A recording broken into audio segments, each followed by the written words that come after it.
Students, bookkeeping and accountancy या विषयातील चौथा चॅप्टर आज सुरू करू.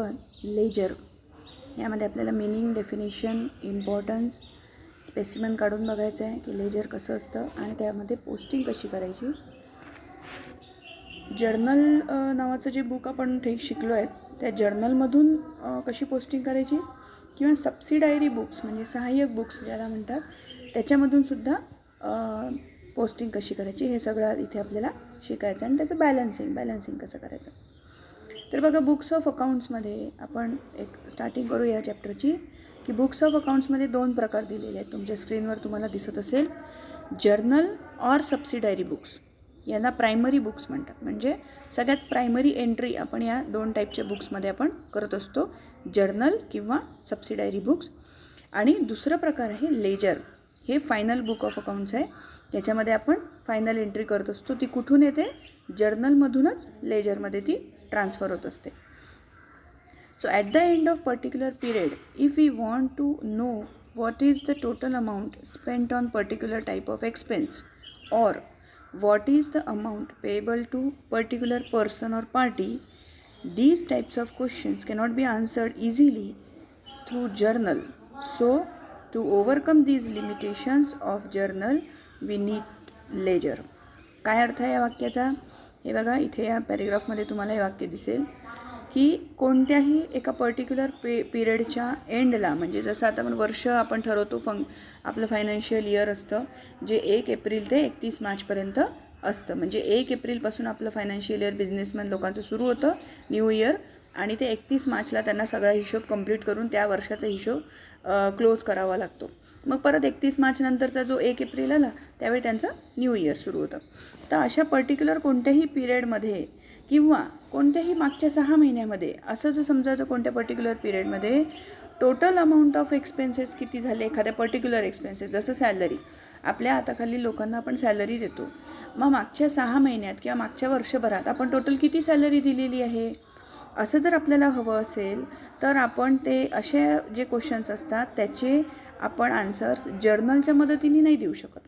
कारण जर्नलमध्ये आपण बघितलं, जर्नलचा जर तुम्ही अभ्यास चांगला केला असेल तर जर्नलमध्ये आपण डे टू डे ट्रान्झॅक्शन लिहितो आहे. म्हणजे रोज झालेले ट्रान्झॅक्शन त्याला जर्नल एंट्रीजच्या स्वरूपात आपण नोट डाऊन करतो आहे, बरोबर आहे. पण मग त्याच्यामुळे आज जर एखादं सॅलरी दिली आणि ती पुढच्या महिन्यात दिली, त्याच्या पुढच्या महिन्यात दिली, तर त्या सॅलरी ते शोधाशोध करायला आपल्याला खूप त्रास होणार आहे. कारण जर्नल आपण दिवसाच्या हिशोबाने लिहितं. म्हणजे आज दिवसभरात जे ट्रान्झॅक्शन झाले ते आजच्या तारखेला आपण त्याच्यामध्ये नमूद करतो आहे. मग आज जर आपण एखाद्या व्यक्तीला सॅलरी दिली असेल आणि पुढची सॅलरी आपण पुढच्या महिन्याच्या कोणत्या तरी तारखेला दिली, तर असं करून जर तुम्हाला मागच्या एका वर्षभरातील सॅलरी किती झाली हे जर तुम्हाला कॅल्क्युलेट करायचं असेल तर ते तुम्हाला जर्नलवरून कॅल्क्युलेट करणं थोडंसं कठीण जाईल. मग अशावेळी तुम्हाला लेजर नावाच्या बुकची गरज असते. हे लेजर काय असतं? हे मेन बुक्स ऑफ अकाउंट्स आहे. आणि एकदा जर्नलमध्ये एंट्री झाली, सबसिडायरी बुक्स म्हणजे सहाय्यक बुक्स जे म्हणतो आपण, तर जर्नल किंवा सहाय्यक बुक्स याच्यामध्ये एंट्री झाल्यावर नेक्स्ट त्याच्यातली स्टेज असते की त्या ज्या एंट्री आहेत त्या ट्रान्सफर करायच्या to those transaction in their respective accounts. म्हणजे लेजरमध्ये रिस्पेक्टिव्ह प्रत्येक ट्रान्झॅक्शनचा एक वेगळा अकाउंट बनलेला असतो. आणि हे जे आपण जर्नल एंट्रीज करतो याच्यामध्ये डेबिट साईडला एक अकाउंटचं नाव येतं, क्रेडिट साईडला एक अकाउंटचं नाव येतं. तर ते त्या अकाउंटच्या पेजवर त्याची एंट्री करणे, त्याला पोस्टिंग लिहून ठेवणे, म्हणजे आपण त्याला लेजर एंट्री किंवा पोस्टिंग असं म्हणतो. तर त्याचं मिनिंग बघा काय लिहिलं आहे की ledger is the principal books of accounts and it is also called as books of final entry. It is summarised.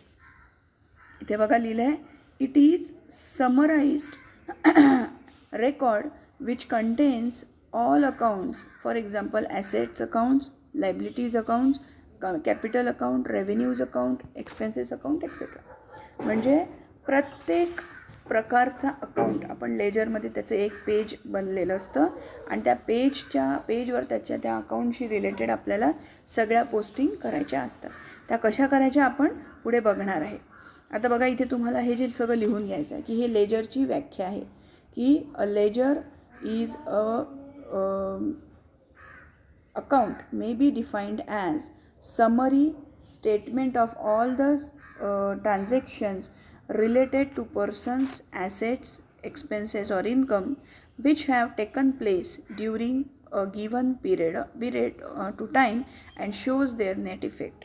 SP Jain आणि KL नारंग हे यांनी ॲडव्हान्स्ड अकाउंटन्सी नावाच्या पुस्तकामध्ये ही डेफिनेशन दिलेली आहे की ledger account may be defined as summary म्हणजे सारांश म्हणतो ना आपण, की टोटल वर्षभरात जेवढ्या आपण डे टू डे एंट्रीज आपण जर्नल एंट्रीमध्ये केलेल्या आहे डे टू डे, त्या सगळ्यांची समरी म्हणजे त्या सगळ्यांचा सारांश लिहिणे. कशामध्ये? Statement of all transactions related to persons, assets, income, expenses. हे जे चारही प्रकार आपण बघितले, सगळ्या प्रकारचे लायबिलिटीज, सगळ्या प्रकारचे ॲसेट्स, सगळ्या प्रकारचे एक्सपेन्सेस आणि सगळ्या प्रकारचं इन्कम, या सगळ्यांशी रिलेटेड झालेले जे ट्रान्झॅक्शन्स आहे जे आपण डे टू डे एंट्री केलेली आहे जर्नलमध्ये, त्या सगळ्यांना त्यांची समरी बनवणे.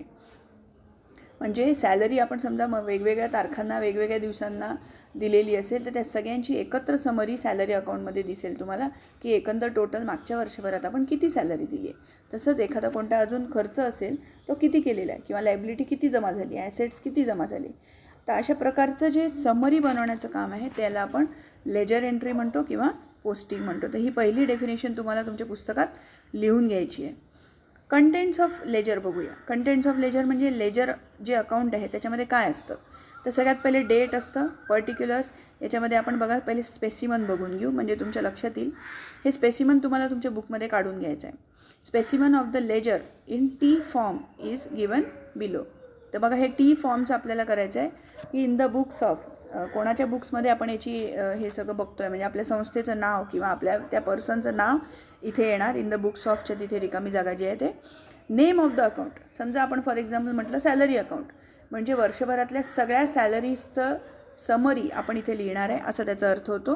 तर त्या नेम ऑफ अकाउंटमध्ये तिथे तुम्हाला सॅलरी अकाउंट किंवा तुम्हाला एखाद्या पर्सनशी रिलेटेड असेल अभिजित अकाउंट किंवा तुम्हाला एखाद्या ॲसेटशी रिलेटेड असेल तर मशिनरी अकाउंट किंवा तुम्हाला एखाद्या काय म्हणतात त्याला लायबिलिटीजशी रिलेटेड असेल तर त्याचं नाव तुम्हाला जसं बिल्स पेएबल अकाउंट.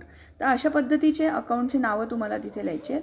आणि हे बघा काय आहे तिथे लिहिलेलं आहे, जो टेबल काढलेला आहे की 2 भाग केलेले आहेत त्याचे. बघा मधोमध 2 भाग केलेले आहेत.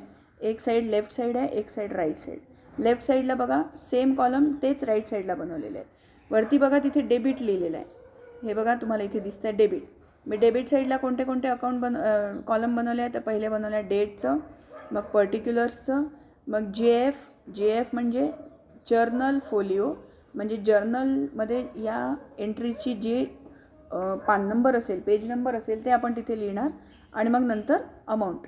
त्यानंतर क्रेडिट साईड बघा, क्रेडिट साईडलासुद्धा तुम्हाला डेट, पर्टिक्युलर्स, JF आणि अमाऊंट हे सगळ्या चारही गोष्टी म्हणजे सेम 4 कॉलम्स तुम्हाला दोन्ही साईडला बनायचे म्हणजे टोटल 8 कॉलम्स तुम्हाला बनवायचे आहेत.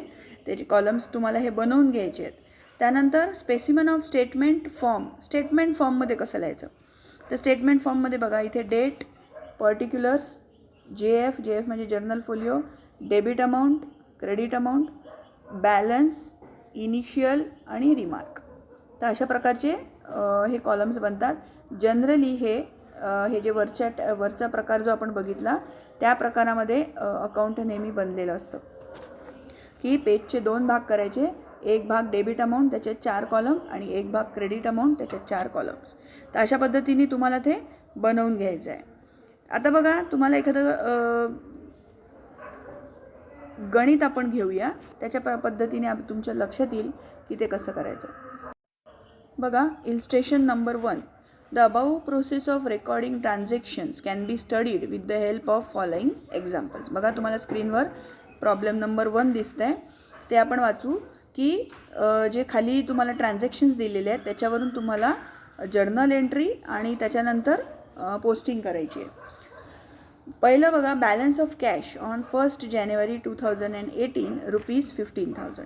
पहिलं ट्रान्झॅक्शन झालेलं आहे की 1 जानेवारी 2018ला आपल्याकडे कॅश उरलेली बॅलन्स ऑफ कॅश म्हणजे उरलेली कॅश जी आहे जमा असलेली कॅश ती आहे ₹15,000. ठीक आहे. तर बघा याची एंट्री कशी होईल आहे cash account debit to Raj capital account. म्हणजे 1 जानेवारीला त्यांनी जे बिझनेसमध्ये आपले कॅश टाकलेली आहे ती बॅलन्स जी टाकलेली आहे त्या हिशोबाने आहे. तर कॅश व्यवसायात आलेली आहे. जर कॅश व्यवसायात येते तर आपण कॅश अकाउंट डेबिट करत असतो. हे तुम्हाला आता पाठ झालं असलं पाहिजे. So cash account debit to Raj capital account. आपण नॉर्मल कॅपिटल अकाउंटसुद्धा लिहू शकतो, पण आपण तिथे एक स्पेसिफिकली त्याचं नाव मेन्शन करतो आहे, राज कॅपिटल अकाउंट. ही झाली त्याची जर्नल एंट्री. आता त्याची लेजर एंट्री कशी करायची बघा. तर आता तुम्हाला बघा इथे दिसत असेल की डेबिट साईडला आणि क्रेडिट साईडला दोन अकाउंटचे नावं तुम्हाला दिसतात. आपण कॅश अकाउंट डेबिट केलेलं आहे, म्हणजे इथे अकाउंटचं नाव काय आलेलं आहे, कॅश अकाउंट, बरोबर आहे. आणि टू राज अकाउंट क्रेडिट केलेलं आहे. क्रेडिट लिहित नाही आपण, म्हणतही नाही, पण टू राज अकाउंट म्हटलं आहे म्हणजे हे क्रेडिट साईडला टाकलेलं आहे. तर हे जे दोन अकाउंटचे नावं आहेत, ह्याच दोन अकाउंटमध्ये त्याचा इफेक्ट दिसला पाहिजे. आणि याच दोन अकाउंटचे पेजेस तुम्हाला ते लेजर नावाच्या बुकमध्ये शोधायचे असतात. तर लेजर नावाचं एक रजिस्टरसारखं बुक असतं वर्षभराचं, आणि त्यामध्ये तुम्हाला जसं आता इथे आपण म्हटलं कॅश अकाउंट, तर कॅश अकाउंटचं एक पेज जे असतं ते पेज तुम्हाला उघडावं लागेल. तर बघा, समजा जर असा विचार करा की हे पेज तुम्ही ते उघडलेलं आहे, तर बघा तुम्हाला कॅश अकाउंट दिसत असेल, ठीक आहे. तर कॅश अकाउंट वरती हेडिंग टाकलेलं असतं आणि अशा पद्धतीने बघा आपण आत्ता जे स्पेसिमन बघितलं त्याच्याप्रमाणे ते आखलेलं आहे. तुम्हाला कॅश अकाउंट डेबिट केलेलं आहे, ते आपण जी एंट्री केली आहे ती कॅश अकाउंट डेबिट केली आहे. तर आपण काय करणार, कॅश अकाउंट जे पेज उघडलं त्याच्या डेबिट साईडला येणार. त्याच्या डेबिट साईडला येणार म्हणजे या साईडला येणार. तिथे आपण त्याची डेट टाकणार 2018 जानेवारी 5 तारीख टाकली.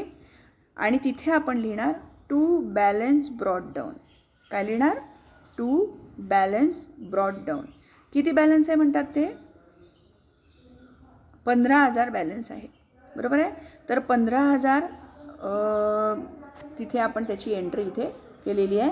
हे डेबिट साईडला का केली आहे, कारण की आपण वरती जी एंट्री केली आहे त्याच्यानुसार कॅश अकाउंट डेबिट होतं, म्हणून आपण कॅश अकाउंटच्या डेबिट साईडला त्याची एंट्री केलेली आहे, ठीक आहे.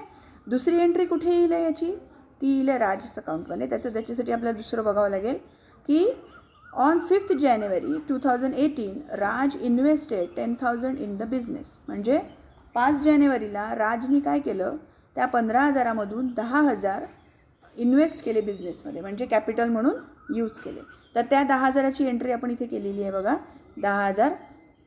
तर सगळ्यात पहिले आपण बॅलन्स लिहून घेतला 15,000चा, आणि मग ह्याची एंट्री करायची टू कॅश अकाउंट डेबिट 10,000. आता इथे हे 10,000 जे आहे ह्याची एंट्री कशी केलेली आहेत आपण, तर बघा तुम्हाला लक्षात येत असेल की कॅश अकाउंट किती कॅश आलेली आहे, 10,000 आलेली आहे.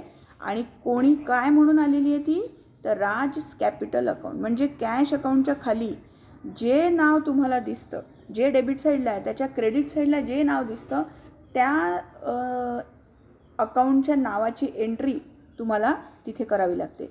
म्हणजे बघा सरळ हिशोब आहे की cash account debit 10,000 to Raj account 10,000 असा आपली एंट्री आहे. तर कॅश अकाउंटच्या डेबिट साईडला यायचं आणि तिथे नाव काय लिहायचं, त्याच्या अपोजिट साईडचं. म्हणजे कॅश अकाउंट डेबिट लिहिल्यावर क्रेडिटला कोणतं नाव आलं, राज कॅपिटल अकाउंट आलं, म्हणून आपण इथे लिहिणार राज कॅपिटल अकाउंट 10,000, बरोबर आहे. आणि तीच सेम एंट्री आपण राज कॅपिटलच्या अकाउंटच्या क्रेडिट साईडला करणार, कारण राज कॅपिटल अकाउंट आपण क्रेडिट केलेलं आहे. तर राज कॅपिटल अकाउंटच्या आपण क्रेडिट साईडला येणार आणि तिथे नाव काय लिहिणार, बाय कॅश अकाउंट. सो 2018 जानेवारी 5 तारीख बाय कॅश अकाउंट 10,000 अशी आपण एंट्री इथे केलेली आहे, ठीक आहे. तर अशा पद्धतीने तुम्हाला हे पोस्टिंग करायचं आहे. याला म्हणतात पोस्टिंग, की जर्नल एंट्री जी केली आहे आपण त्याच्यानुसार तुम्हाला हे पोस्टिंग करायचं आहे. याच्यासाठी तुम्हाला जर्नल एंट्री म्हणजे जर्नल हा जो आधीचा चॅप्टर होता तो चांगला त्याची प्रॅक्टिस झालेली असली पाहिजे, जेणेकरून तुम्हाला लेजर पोस्टिंग पटकन लक्षात आलं पाहिजे. लेजर पोस्टिंग म्हणजे काय, की डेबिट साईडला ज्या अकाउंटचं नाव आहे त्या ते पेज उघडायचं आणि त्याच्या डेबिट साईडला येऊन उभं राहायचं. तिथे त्या अकाउंटशी रिलेटेड जे क्रेडिटचं नाव आहे ते तिथे लिहायचं. म्हणजे कॅश अकाउंटच्या डेबिटला यायचं आणि तिथे काय लिहायचं, राज कॅपिटल अकाउंट, आणि ती अमाऊंटची एंट्री करायची. आणि अजून एक डबल एंट्री आहे ही, त्याच्यामुळे 2दा एंट्री झाली पाहिजे. ही झाली एकदा एंट्री. आणि दुसरी एंट्री आहे राज कॅपिटल अकाउंटच्या क्रेडिट साईडला यायचं आणि तिथे नाव काय द्यायचं, कॅश अकाउंट, कारण की त्याच्या डेबिट साईडला कॅश अकाउंट होती म्हणून कॅश अकाउंट, आणि तीच एंट्री करायची. याला म्हणतात डबल एंट्री. आपण जी डबल एंट्री सिस्टीम शिकलो होतो की नाही, प्रत्येक एंट्रीचे 2 इफेक्ट. तर अशा हिशोबाने आपल्याला इथे हे 2 इफेक्ट अशा पद्धतीने 2 अकाउंटमध्ये आपोआप दिसतात. तर यालाच आपण डबल एंट्री म्हणतो. ठीक आहे. तर आता हे गणित तुम्ही थोडंसं आपल्या वहीमध्ये लिहून घ्या आणि अशा पद्धतीचं अजून एखादं गणित मी तुम्हाला आता टाकते या व्हिडिओनंतर, तर ते पण तुमच्या वहीमध्ये सॉल्व करण्याचा प्रयत्न करा. ठीक आहे. थँक्यू.